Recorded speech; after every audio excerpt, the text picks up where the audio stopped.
Hey everyone, and welcome back to Smalzie Zoo. Today we're taking a look at one of the smallest of small animals that we can have in Planet Zoo. Not the tiny ones, but the smaller ones. And that is, of course, the small-clawed Asian otter. And here it is. If you want to see how I built this or learn a little more about the Asian small-clawed otter, then please keep watching.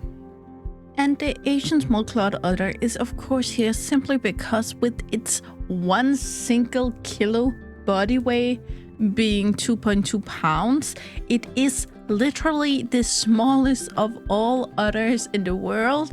I'm pretty sure that all others probably would be small enough to be in the zoo, but being the smallest of them, give it its natural right to be a part of the zoo, of course.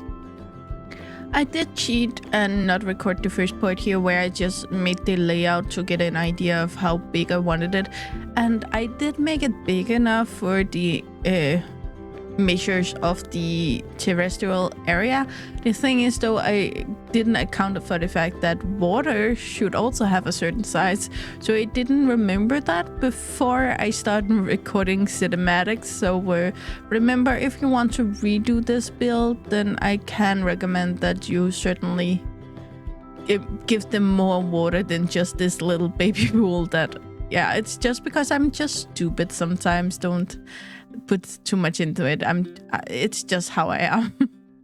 But at the same time, keep in mind that I'm pretty sure that most other habitats I ever seen in real life really haven't gotten water at all, or just had a little stream or anything like that. Not anything deeper than a meter, I don't believe. So it's not just me. However, keep in mind again, I have a lot of anxiety and I do not leave my home at all, especially here the last year. So I do not know how zoos actually look like today. Except the ones, of course, I see on the internet, but they rarely show the entire habitat. So again, a lot of my ideas for zoos and habitats here, they come from what I remember from before I locked myself in here. The name of the Asian small-clawed otter is not because it's small, because I always thought it was the Asian small-clawed otter. But it is more like the Asian small-clawed otter, if that makes sense for you. So it's have its name specifically because its claws, and their claws are no longer than their fingertips, and that's simply because where most otters use their claws to rip things apart and open things and dig into things to find food, these instead depends completely on their fingertips to fill in stuff, drop their fingers down in the mud and feel their way around to find where the good stuff is. Which actually also make them better pets than other otters because there's less risk with less claws, besides the fact that they are simply smaller, and smaller animals are also normally easier to keep. Though if you want them as pets, keep in mind to do your very best to give them the otter life they deserve, because too many people get exotic animals for the novelty of it and not to give the animals a good life. And I just ask you that you do your best to give them what they deserve. Anyway, this part of the build is where it goes a little sideways, because I naturally wanted this to be a tropical wooden based habitat, of course with a lot of foliage, but wood based because it wanted it to look as natural as possible. What I instead ended up doing were building a 80s vacation home from Denmark, pretty much.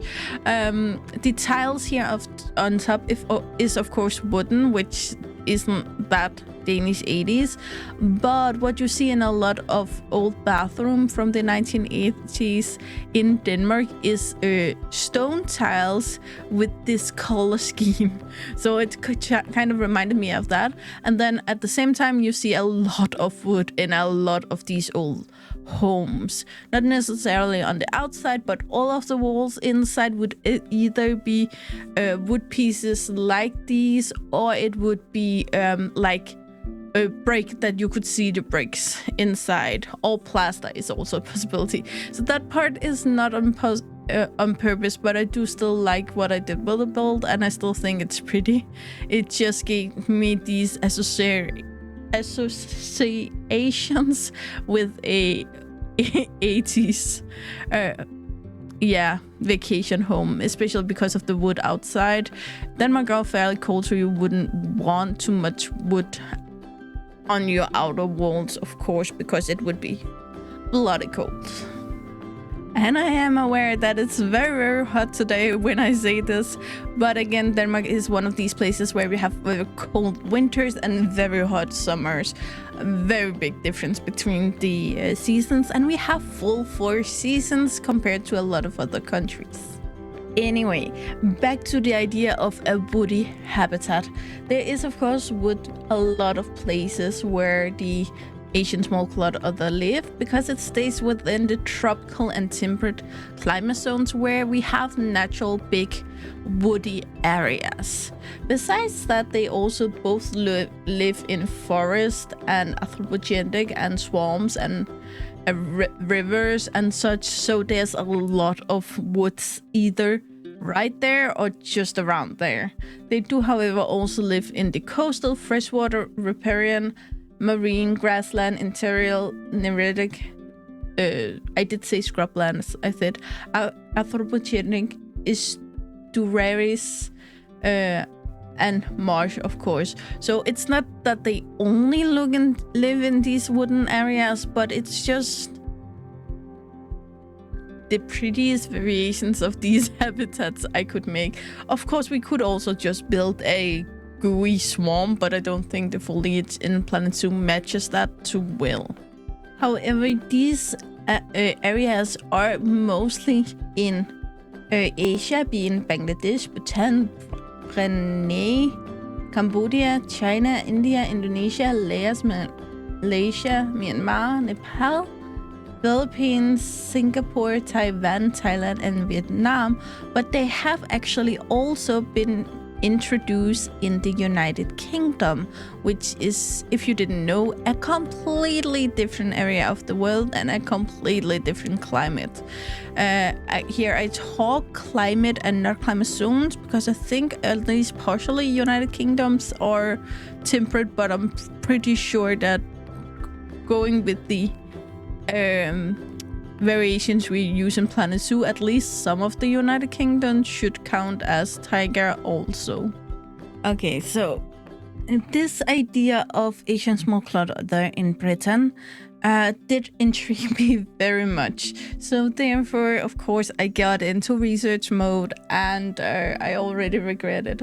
So first I found a document by the IUCN called Eroxineris Asian Small-Clawed Otter Assessment by Wright L. D.E. Silva, P.K. Chan, B.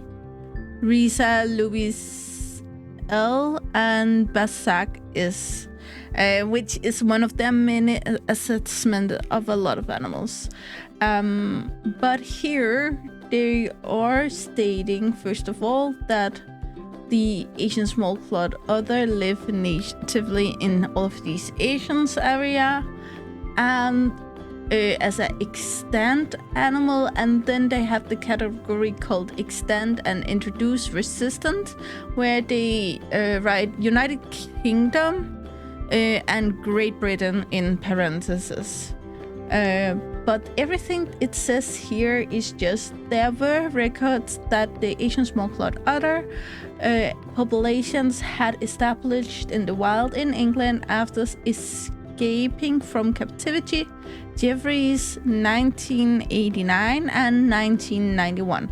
Now, I didn't find the original anything from Jeffreys, but he was quoted again later, or even before that, sorry, because on Saturday 11th of May 1996. I know this is old, guys.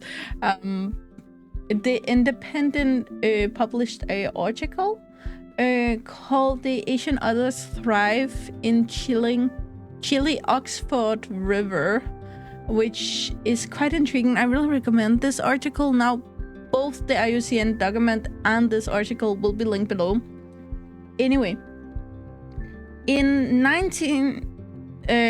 all the way back in 1986 and 1991, we know Asian small-clawed otters were in Great Britain simply because there were car hit accidents both of these years where one Asian small-clawed otter were killed. So it was local, but therefore we know they were there then. These could of course be lonely individuals escaping from captivity, but since they already before that were a sighting of Asian small-clawed otter by someone who even didn't know what he saw. Because already back in the early 80s, the Dr. Jeffries, again, hopefully the same doctor, it sounds like that at least, he was contacted by a resident that he about a otter this resident had seen in the Upper Thames Valley, and he actually sent Dr. Jeffries a photo of this otter. And the reason why is simply that the local otters already stopped breeding generations ago and therefore died out because they simply too much pollution and other factors that made the local otter not wanting to be there. So he thought it was the local otter coming back, and he wrote and sent this picture of a otter on a log. Afterwards, Jeffries thought this otter seems a little weird. It doesn't seem like the same. So he actually went out there, found this log it was laying on this picture, and then compared the size of the log that he could measure out in the valley to how big then the otter must have been, and therefore he could actually determined that it was the Asian small-clawed otter and not the one that the resident originally thought it would have been. This terrified me as a human being, because normally when I hear about these kinds of situations with animals getting released for some way or another without purpose. For instance, we had issues earlier with PETA where they went into mink farms and released all of the minks, and all the minks starved and died out in nature because they simply wasn't built for the nature of Denmark. So they simply died because PETA thought they were saving him. So I was so afraid when I wrote this that this was what would happen. But apparently England have a completely different view and just kind of welcomes it. They have established that at least 10 generations of Asian small-clawed otter have been breeding back when this article was posted in 1996, so at least a few generations more since then. But they also write about a lot of other animals that have been introduced to the Great Britain nature over time, being all the way back for the bunnies coming from us Danes and other animals. And even in newer days, it's quite normal that animals get released by accident, and especially now when it's more modern and more common than ever to have exotic pets, it is also more common than they get out and escape for one reason or another. So once again, I applaud you. I understand if you want all of these cute animals. I want them too. I promise you that. I would love to have them, but I know I wouldn't be able to give them the life they deserve, so I don't. If you are able to give them the wonderful life they deserve, then perfect, do that. I'm not gonna yell at you for that, but I'm gonna yell at you if you simply get an animal just because it's as fun as collecting any other thing and don't think of the animals. There's a really big difference between people who have pets because they want to have pets, or people who have pets because they want to give the pet the best possible life. Anyway, they list a lot of these animals that simply do not belong in the Great Britain nature, and they, for instance, is several species of deer, including muntjac and sika and pure Davids and Chinese water deer. They also said, I did mention the rabbit, gray squirrels, and so on. And it is simply a miracle that all of these released animals haven't completely butchered the British nature. Again, these animals could either kill other animals so they would die out because these animals are not used to being afraid of these animals, or the other way around, that they would be all killed by something that they aren't prone to be aware of because they are not prone to live in the same nature. Anyway, I leave these links below. If anyone know anything about Dr. Jeffries, anything where he himself states either in writing or footage or anything about these Asian Small-Clawed Otter, then please comment that below and I will pin the comment so everyone can see it, because I definitely want to hear more about it, and I'm pretty sure some of you guys would like to too. I forgot to mention just before that Dr. Don Jeffries also stated that the Asian Small-Clawed Otter may not be allowed or able to survive in nature in Britain for long if they get a really cold winter as the one they had in 1962 and 1963. The Asian Small-Clawed Otter do live in family groups like most otters, but there is a tiny difference here because it's not only a family group for the Asian Small-Clawed Otter, but it is a extended family group, meaning that it isn't just mom, dad, and offspring. They also have uncles and aunts living in the same group sometimes, which in some cases can help them to find a mate later on because there isn't that far away, but at the same time that also give a larger chance of inbreds. On the other hand, though, they are also social with other Asian Small-Clawed Otter and will accept living in the same river around the same banks as other Asian Small-Clawed Otter, where most other species would simply have their own area. This is ours, and you can just go and die somewhere else. In general, they would always choose to live places that is remote, a little quiet, but still enough happening for them to have, like, again, otters are naturally fun animals. They like to play, they like to be a little noisy and such, so it's not like they will be complete quiet where they are, but it's just like not anything that will disturb them too much. However, there is local areas where they have adapted and live closer to humans, which in some cases could help them if they are looking for trash or anything like that, but also could hurt them because they are gonna compete with humans for the same food. And then we also need to be aware of the fact that human kids are normally awful for a lot of animals. I'm sorry, I do not hate kids, but it is really clear that they are just not that aware of the fact that animals say, go the fuck away. They are more like, oh, cute, I want to touch, and because I want to touch and be loud, this animal just need to accept that. Again, some kids behave better than others, clearly, but in general, I have seen a lot of kids not be aware and have learned basic things about how you work with animals and how you accept and behave around animals, understanding when they say no, when they don't want you to do stuff.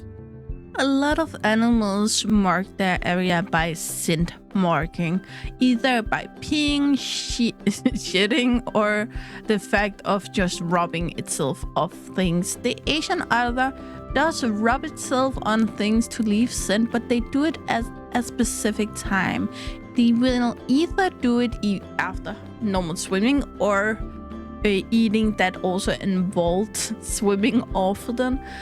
So normally it will be after that when they are wet and water will be within their fur. So this would both kind of get some of the water off them, but this water will also carry their scent and therefore make the scent a little bit stronger. Like we know, for instance, if you've ever been close to a wet dog, it just smells so much stronger than it would normally do. We already talked a little bit about the playing of the Asian Small-Clawed Otter, but they have a lot of different ways of doing so. One being simply that to swim around in the water is fun for them, but they can also like throw water at each other. They can use their tail to try and throw water at each other, but they can also like fight in the water. But one thing that I think speaks to a higher intelligent animals is that they can build mudslides with rocks and fill mud on it. I mean big rocks, not small rocks, so it will be like slippery, and then they will slide on it. That's actually also why I decided to make this wood thingy down to the water here. I know I put something at the end so the babies don't fall down in the water, but I'm pretty sure the otters would love sliding on this, and we all know how slippery wood can be when it gets wet. Small-Clawed Otter is monogamous, and it's only the one pair, the main pair of the group, that will mate. I already mentioned that they will live with extended family, being aunts and uncles, but these are not to breed. These are basically the babysitter, the older siblings that yet haven't left the home, that can help taking care of their young. That's basically their function. So they wait to being, they are not babies anymore, but they are not ready. They maybe just haven't found their mate and therefore can stay a couple of years, or they simply aren't ready and move when they want to. Again, with animals that are monogamous, we do sometimes run into the fact that sometimes there's just not a pairing for them. Again, you cannot be sure that in the same area there will be an equal number of males and females. And not all animals do like the penguin and just turn gay instead.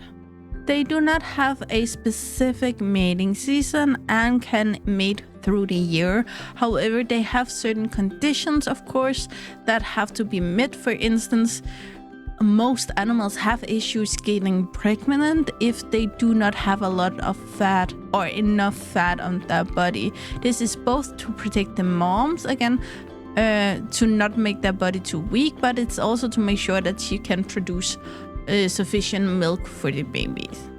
This was also one of the reasons why in the United Kingdoms that they had issues when, or didn't believe the small-clawed otter would survive over generations, because one thing is surviving on your own, but being able to breed and have babies and have healthy babies grow up, that is kind of another story. However, this about good conditions can also go the good directions, and sometimes in some areas the small-clawed otter can even get pregnant twice a year and get 2 healthy groups of pups. The mom will be pregnant for 60 days, which is 2 months, and 4 months a year if she gets pregnant twice. The latter will hold between 1 and 6. That will mean most likely only 2, but it can be possible to get more. which again means some family units will only get 1 a year if they're lucky, and other family units can get 12 extra a year. This is also why there will be a big difference in between family group sizes. The babies will get born in burrows under the muddy riverbanks. However, not all of the family will necessarily live in these burrows. Some of the family group will have their own burrows, and some of them will simply just sleep above the ground if they are living a place where the climate allows it. Again, they will not stay out there in a snowstorm. I simply do not believe that. For the first 3 to 4 weeks, mom will be on the job all day since she have to nurse the babies every 3 to 4 hours. They will be completely helpless since they aren't able to even open their eyes for the first 40 days. This is also why it will help to have multiple generations of family. Not only the dad coming in with food and sufficient help for the mom, but all of the entire family. After the 10-week marks, the babies will start to move outside, and here the family unit will be even more needed because they will start to run around, play, have fun, but also there's also a certain chance that they could get lost or have issues while swimming, or bigger animals try to take them or something like that. So again, family units all in on this small group of babies all the goddamn time. Soon after this, at the 80 days mark, they will roughly start eating more solid food, which again help mom not having to produce all of this milk. Again, she's not that big, so milk for 6 pups can be a lot. They will be completely weaned off after 14 weeks old, and they can swim when they are about 3 months. Again, before this, the entire family unit needs to keep an eye on them because they, funny enough, will live at the river. They will reach their adult size about 6 months old, and at this point, they can be lucky enough to already mom being pregnant or even give birth at this point to next group of babies, so they can help take care of them. They could of course also just venture out on their own or decide what they want to do. Again, it is kind of interesting with the animal where the offspring do not all do the same at the same time, but can kind of differ in when they are gonna leave the family. There is around 5,000 adult individuals of the Asian Small-Clawed Otter today. Again, not accounting for the one in the United Kingdom because they are not that easily found. And again, even in Asia, not that easily found. So the numbers could be higher, but we do not simply know. Therefore, they are currently listed as vulnerable according to the IUCN Red List, so they need some help, but luckily it's not too bad at this point. They could maybe make it on their own if we stop hurting them in different ways. Anyway, I'm gonna leave you to the cinematics and I will come back afterwards.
Okay, guys, that's all I have for you today.